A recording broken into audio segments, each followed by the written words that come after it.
আপনি কি কখনো এমন কোনো জায়গা স্বপ্নে দেখেছেন যেখানে সবকিছু যেন ছবির পেইন্টিং থেকে উঠে এসেছে? যেখানে সকালটা শুরু হয় পাখির কানে কানে কথা দিয়ে আর নদীর ধারে হালকা কুয়াশার রূপকথার মতো ঘুরে বেড়ায়। পাথরের তৈরি ছোট ছোট কটেজ, সবুজ ঘাসের উপরে ছায়া ফেলে রাখা গাছ, আর চারপাশে এমন এক নীরবতা যেন সময় এখানে হাঁটতে হাঁটতে চলে। আর আজ আমরা চলে এসেছি এমনই এক গ্রামে যার নাম বিবেরি। ইংল্যান্ডের সবচেয়ে সুন্দর গ্রামগুলোর মধ্যে এটি একটি। এমনকি বিখ্যাত কবি উইলিয়াম ম্যারিস একে বলেন the most beautiful village in England. এখানে আপনি পাবেন ইতিহাস, প্রকৃতি, নান্দনিকতা আর সেই অনুভূতি যা শহরের কোলাহলে হারিয়ে যায়। এটাই আমাদের কক্সবাজার ভ্রমণের প্রথম পর্ব। আর আমি আপনাকে নিয়ে চলেছি এক রূপকথার শুরু গ্রামে। করছি আজকের ভিডিও। যারা আমার চ্যানেলটা এখনো সাবস্ক্রাইব করেনি প্লিজ সাবস্ক্রাইব করে দিবেন অ্যান্ড অবশ্যই ভিডিওতে একটা লাইক করে দিবেন। ফুলটা আমার সুন্দর না? ও থ্যাংক ইউ। বিবেরি ইংল্যান্ডের কর্সওয়ালস অঞ্চলে অবস্থিত। লন্ডন থেকে প্রায় 2 ঘন্টা ড্রাইভে আপনি চাইলে নিজের গাড়ি চালিয়ে যেতে পারেন, অথবা গাড়ি ভাড়া করে আসতে পারেন। কিছু কিছু কর্সওয়ালস ডে ট্রিপ প্যাকেজে বিবেরি থাকে, চাইলে সেটাও বেছে নিতে পারেন। যদিও ট্রেন বা বাসে আসার উপায় আছে, তবে সেগুলো বেশ জটিল এবং সময় সাপেক্ষ। তাই সবচেয়ে ভালো হয় গাড়ি নিয়ে যাওয়া। আর বিবেরিতে যাওয়ার রাস্তাটাই এক কথায় অসাধারণ। ড্রাইভ করতে করতে চারপাশে চোখে পড়বে সবুজ খোলা মাঠ, পাহাড়ি পথ, ছোট ছোট গ্রামের মাঝ দিয়ে যাওয়া পুরনো রাস্তা, আর দুই পাশে সাজানো পাথরের দেয়াল। এই রাস্তাটাই আপনাকে বুঝিয়ে দেবে কেন কর্চওয়ালস এত বিশেষ। আমরা চলে আসছি সুন্দর বিবেরি, মানে ইংল্যান্ডের সব থেকে সুন্দর একটা গ্রামে। চলো তোমাদেরকে গ্রামটা ঘুরিয়ে দেখাই। গ্রামটা অনেক অনেক ইতিহাসে ভরা, অনেক সুন্দর। ইনস্টাগ্রামে গেলে অনেক অনেক সুন্দর সুন্দর জায়গা পিকচার দেখছি। সো এই যে পিছনেও একটা জায়গা আছে, এখানেও হচ্ছে গিয়ে অনেক পিকচার দেখছি। সো সেভাবে পিকচার তুলবো, ভিডিও করবো, তোমাদের সাথে শেয়ার করবো। ওকে, লেটস গো।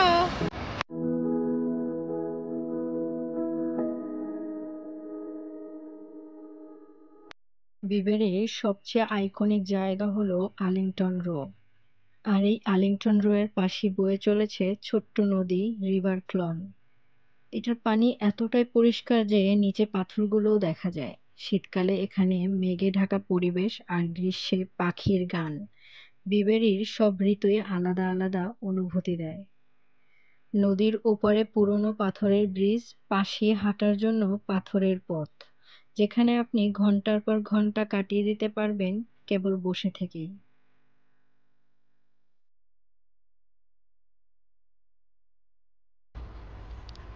যেন খুব খিদা লাগছে, কান্নাকাটি করতেছে। এদিকে গরু গরু খাইতেছে, ইজানো গরু খাইতেছে, ইজানো খাইতেছে। মন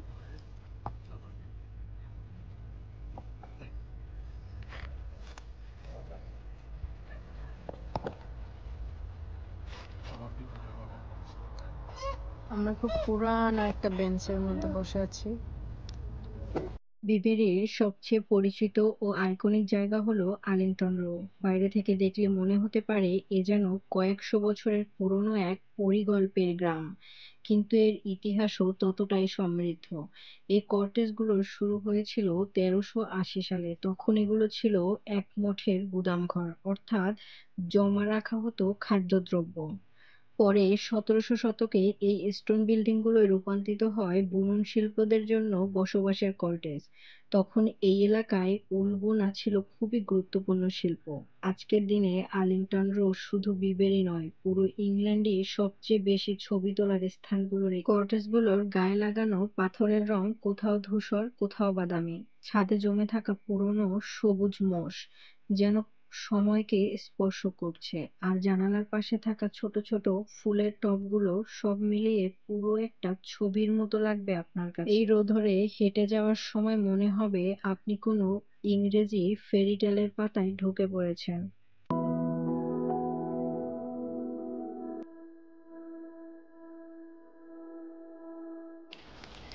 এই রোডটা এত ফেমাস, মানে এই বিবাড়ির সব থেকে ফেমাস রোড হচ্ছে এইটা। অ্যান্ড এখানে এত ভিড় যে ছবি তুলতে পারি নাই, ভিডিও করতে পারি নাই, তাই না এমন? অ্যান্ড আমরা যেখান দিয়ে উঠতেছি অনেক বেশি উঁচু। এই যে অনেক বেশি উঁচু।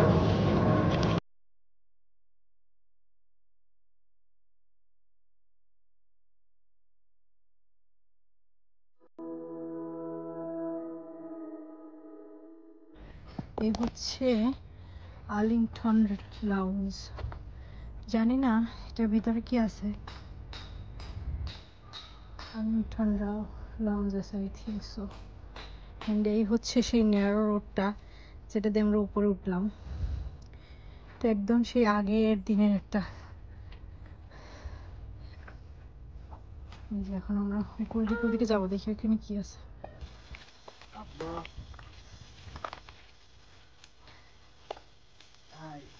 হ্যাঁ, এগুলো হচ্ছে গিয়ে স্টোনের বাসা, বহু বছর পুরানা।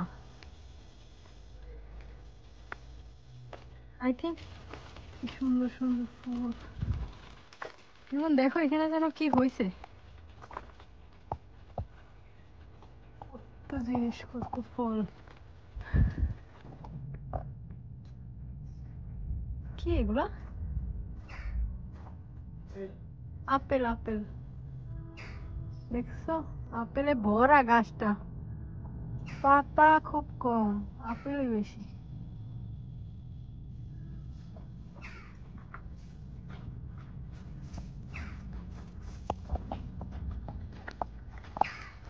এই ছোট্ট একটা, এই যে ছোট্ট একটা গ্রাম পাহাড়ের উপর। এই ছোট্ট গ্রামটাতে কত ধরনের ফুলের গাছ, ফলের গাছ দেখলাম। আর এই সাদা ফুলটা আমার বেশ ভালো লাগছে। ছোট্ট, ওই যে আমাদের বান্দরবানে আছে না তোমার, কি জানো, কি জানো কয় এগুলো রে, পাড়া পাড়া, ওরকম আর কি। ছোট ছোট হাউস, অনেক বেশ সুন্দর, ছিমছাম সাজানো গোছানো। পরিষ্কার পরিচ্ছন্ন, ছিমছাম সাজানো, চারপাশে নীরবতা, মাথার উপরে খোলা আকাশ, আর প্রতিটি বাড়ি যেন আপনাকে কিছু একটা বলে যেতে চায়। এখানে সময় যেন একটু থেমে থাকে, শুধু আপনি, প্রকৃতি, আর এই শত বছর পুরনো গল্পগুলোই একসাথে হাঁটছেন ধীরে ধীরে। কোনো জায়গায় ঘুরতে এলে এই প্যাট খাই খাই সারাদিন।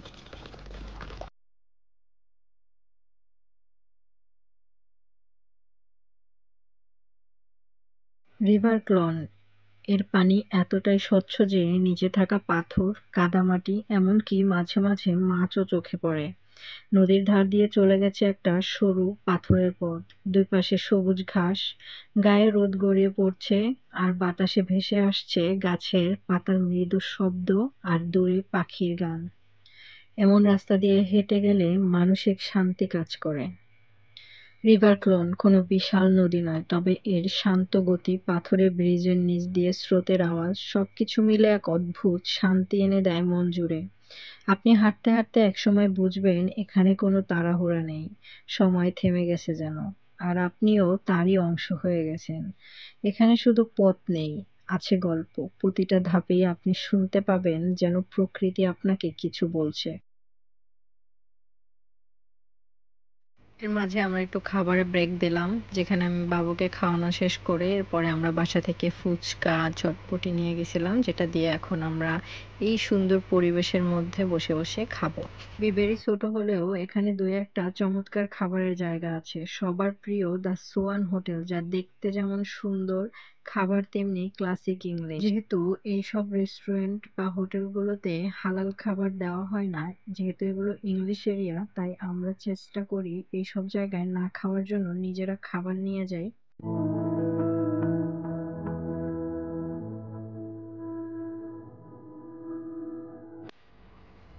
আমরা এতক্ষণ ওই সাইডটাতে ছিলাম, আর ওইখানে গাড়ি পার্কিং করছি।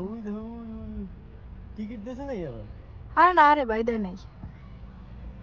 এই জায়গাটা থেকে আসছি। এর আগে আমরা ওই পাশটাতে ছিলাম যখন ওই গরুগুলা দেখছিলাম। এখন আমরা একদম উল্টো সাইড আসছি। এখন একটু গ্রাম গ্রাম ভালো লাগতেছে না এখন? গ্রামের সেই চিকন চিকন রাস্তা, ন্যারো ন্যারো রাস্তা।